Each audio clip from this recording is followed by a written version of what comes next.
The Cats of Ulthar.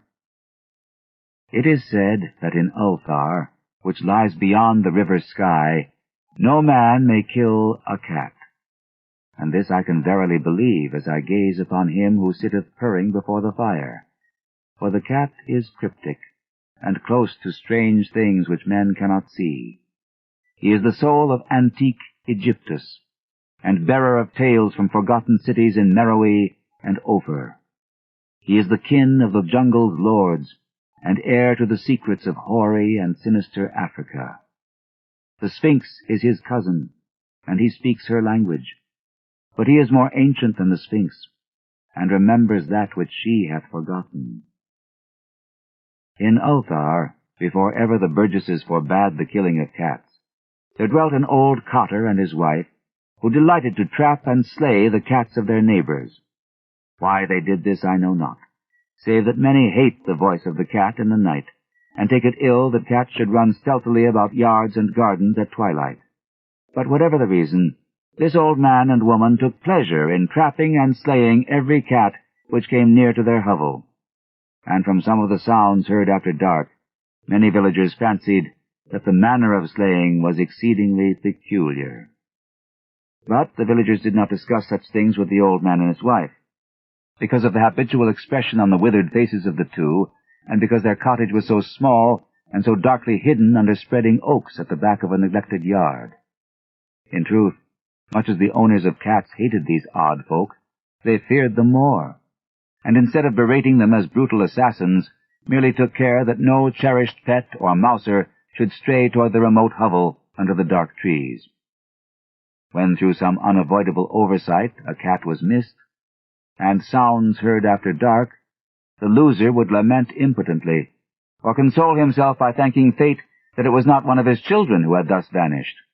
For the people of Ulthar were simple, and knew not whence it is all cats first came. One day, a caravan of strange wanderers from the south entered the narrow, cobbled streets of Ulthar. Dark wanderers they were, and unlike the other roving folk who passed through the village twice every year. In the marketplace they told fortunes for silver, and bought gay beads from the merchants. What was the land of these wanderers, none could tell, but it was seen that they were given to strange prayers, and that they had painted on the sides of their wagons strange figures with human bodies and the heads of cats, hawks, rams, and lions. And the leader of the caravan wore a headdress with 2 horns and a curious disk betwixt the horns. There was in this singular caravan a little boy with no father or mother, but only a tiny black kitten to cherish. The plague had not been kind to him. It had left him this small furry thing to mitigate his sorrow.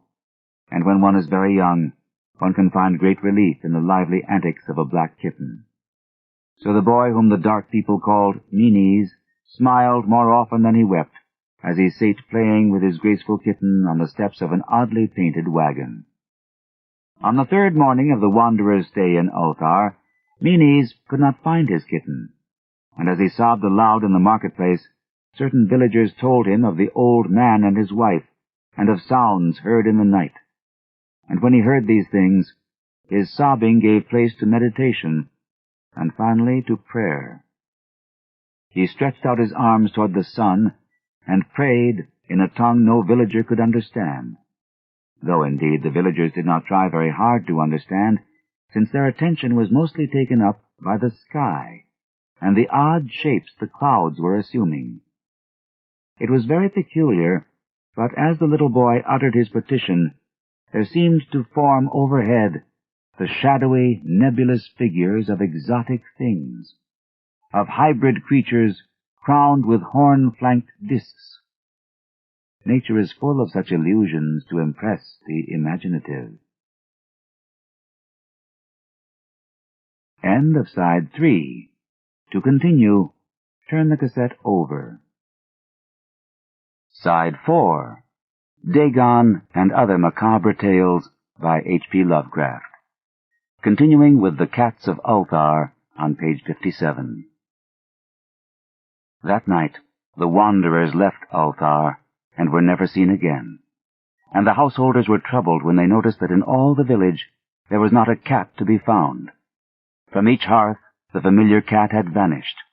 Cats large and small, black, gray, striped, yellow, and white. Old Cranon, the burgomaster, swore that the dark folk had taken the cats away in revenge for the killing of Meany's kitten, and cursed the caravan and the little boy. But Nith, the lean notary, declared that the old cotter and his wife were more likely persons to suspect, for their hatred of cats was notorious and increasingly bold. Still, no one durst complain to the sinister couple, even when little Atal, the innkeeper's son, vowed that he had at twilight seen all the cats of Ulthar in that accursed yard under the trees, pacing very slowly and solemnly in a circle around the cottage, two abreast, as if in performance of some unheard-of rite of beasts. The villagers did not know how much to believe from so small a boy, and though they feared that the evil pair had charmed the cats to their death, they preferred not to chide the old cotter till they met him outside his dark and repellent yard. So Ulthar went to sleep in vain anger, and when the people awaked at dawn, behold, every cat was back at his accustomed hearth, large and small, black, gray, striped, yellow, and white. None was missing.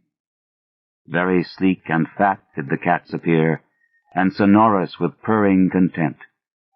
The citizens talked with one another of the affair, and marveled not a little.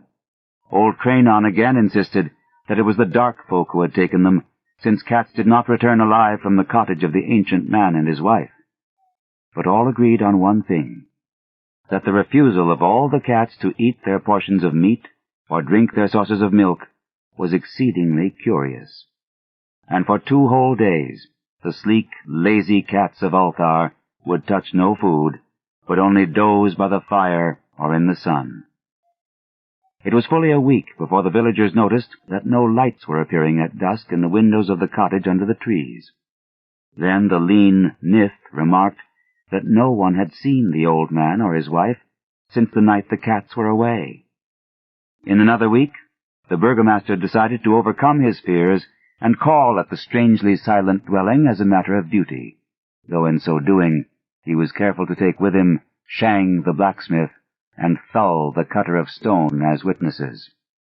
And when they had broken down the frail door, they found only this: 2 cleanly picked human skeletons on the earthen floor, and a number of singular beetles crawling in the shadowy corners. There was subsequently much talk among the burgesses of Ulthar. Zath, the coroner, disputed at length with Nith, the lean notary, and Cranon and Shang and Thull were overwhelmed with questions. Even little Atal, the innkeeper's son, was closely questioned and given a sweetmeat as reward.